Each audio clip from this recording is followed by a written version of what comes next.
One Piece chapter 1120 gave us a lot of material, y'all, I'm not gonna lie. And that means we got a lot to get into today. But before we get into that, I'm recording this on Sunday for a very specific reason, and that reason is just watch the clip.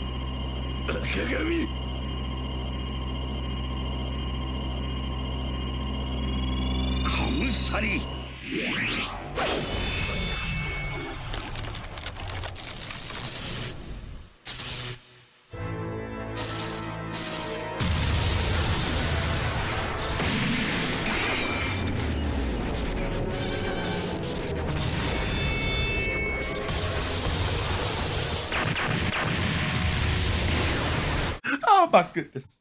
Y'all know how I felt when reading it last year. Do you know how it feels to watch it animated? It feels better. It feels 10 times better. This is the first time I watched an actual One Piece episode in like a month. I feel like a brand new person. The hatred that was in my heart has grown. It brings a tear to my eye. I'm gonna contain my hatred today because this chapter was actually very, very good, and we had some different reveals. We had some MVP type moments. Yes, I'm talking about Atlas, like it says in the title. Anyway, without further ado, let's get on with the chapter, bro, because there's a lot of things we got to talk about right now. So we start off the chapter by going to Punk Hazard 26 years ago.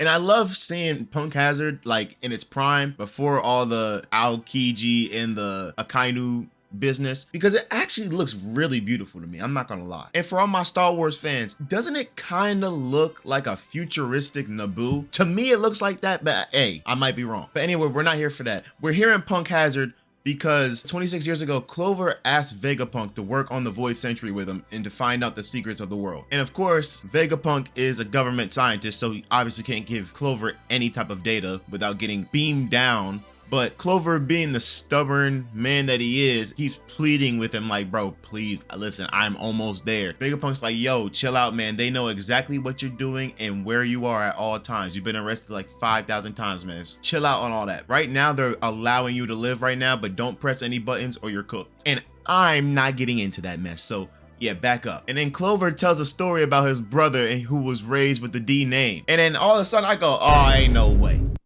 Ain't no way. I said, so at first I was thinking to myself, okay, maybe it might be like a Sabo, Luffy, Ace situation where they're not really brothers, but like they really brothers for real. Like, you know what I'm saying? But that's not the case. They're actually related. And Clover explains that his brother was killed in front of him just for having the D name. His name is Clue D Clover, and that's a sorry name. I'm sorry. I don't care.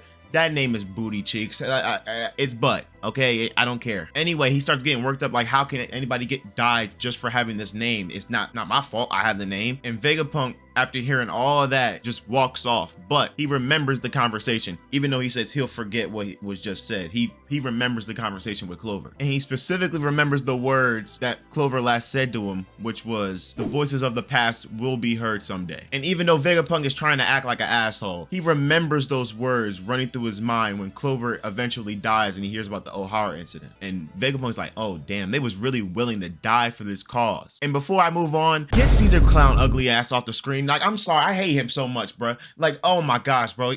He's one of my most hated characters in One Piece. If I make a video later on with my most hated characters, he gonna be like top 5. I can't stand him. Just like, look, I hate ugly people. Like, look, he's ugly inside and out, sideways, up his ball stack. He's ugly, bro. I'm sorry, I'm hating again. I'm sorry, I'm hating again. Sorry, I'm sorry. Anyway, we come back to the present where Vegapunk is using the words of Clover, saying how history is told by the winners and the voices of the losers are buried at the bottom of the ocean. And we see poor Nico Robin crying, bruh. Like, bruh, Oda be putting this woman through so much trauma, it's ridiculous, bruh.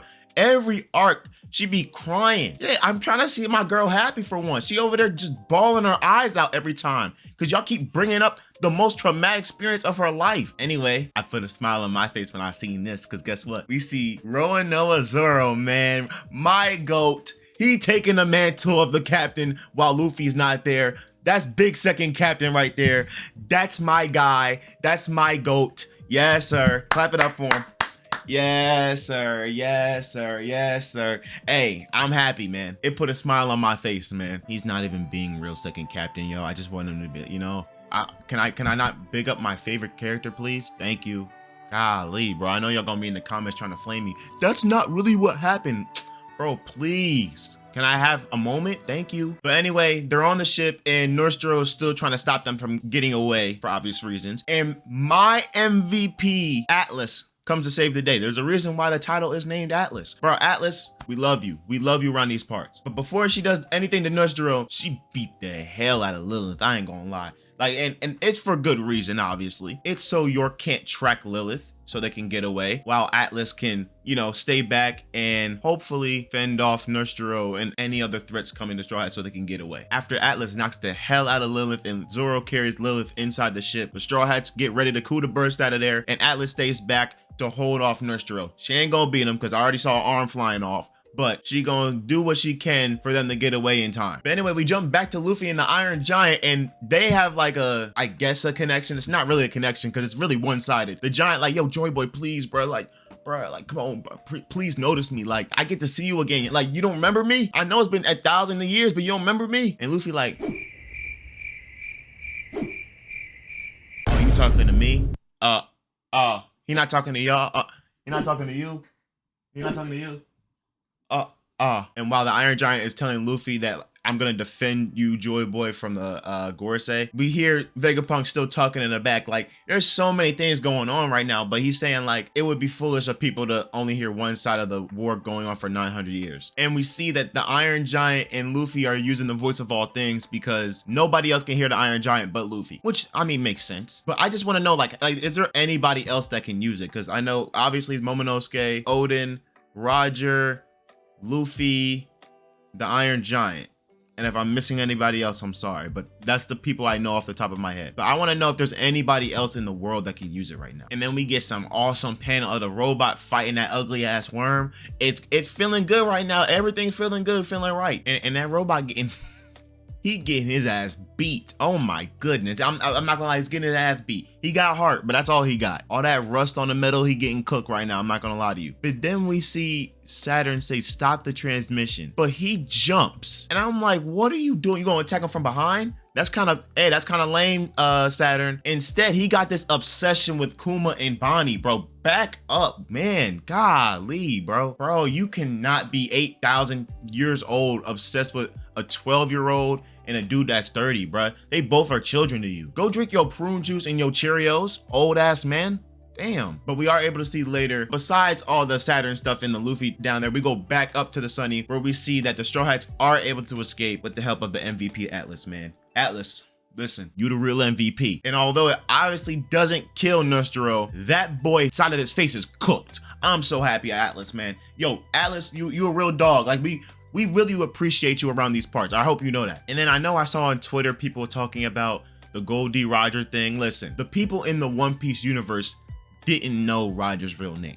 Now they know his real name. We knew for the longest time, I know it, but in the official translation, they did not know Goldie Roger's real name. So that's why it's a shock to the prisoners in the last panel. But then the Iron Giant says something a little strange. I'm looking like, what you about to do, buddy? Joy Boy said when the time is right, then you use it. Well, I think this counts. What are you doing? Are you gonna blow up? You're gonna have a hockey explosion? I don't know what's gonna go on, but I'm very excited for next chapter, y'all. And there's no break next week. This is great, man. Anyway, this chapter, for me, 9 out of 10, man. Again, like, it's just never-ending bangers with this man, Oda, man. But with that being said, let me know what you guys think down below. Give it a like, subscribe, all that good stuff. And just like Kid, I'll be back, okay? I know Kid's gonna somehow pop up out of nowhere and, like, have, like, 5 limbs missing, but he'll be back. And so will I. So, yeah. See you.